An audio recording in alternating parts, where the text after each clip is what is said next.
ঝড়ের মাস বৈশাখ। এই বৈশাখের মতোই রবি ঠাকুরের জন্ম।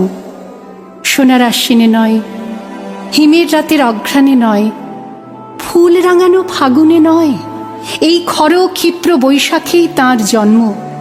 এই খ্যাপা বৈশাখের গৈরিক তিলক দিয়েই সাজানো তাঁর জন্মদিনের ললাট।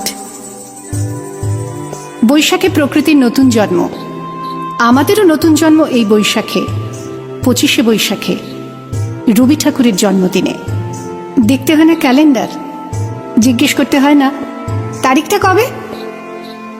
আগে থেকেই বুকের মধ্যে সাড়া ওঠে, 25শে বৈশাখ আসছে, রবি ঠাকুরের জন্মদিন। বছরে একটা দিনের জন্য তারা নতুন হয়ে যায়।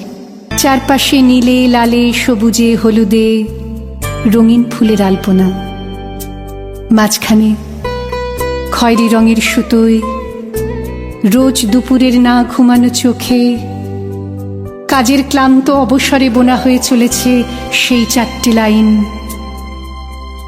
উদয়ের পথে শুনিকার বাণী, ভয় নাই ওরে ভয় নাই, নিঃশেষে প্রাণ যে করিবে দান, ক্ষয় নাই তার ক্ষয় নাই।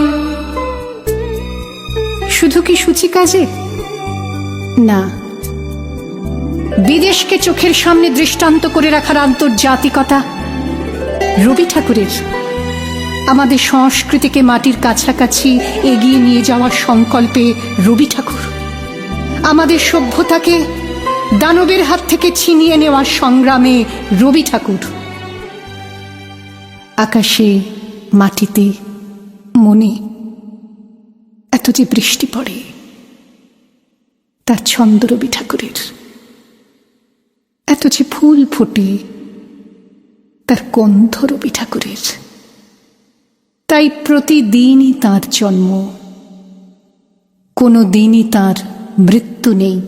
কালের কালা পাহাড় এসে কোনো দিন যদি ভারতবর্ষ থেকে সমস্ত ঠাকুরের পুজোর প্রদীপ নিভিয়ে দিয়ে যায়, তবু একটি ঠাকুরের বেদি চিরকাল থাকবে মাটির সঙ্গে গাঁথা।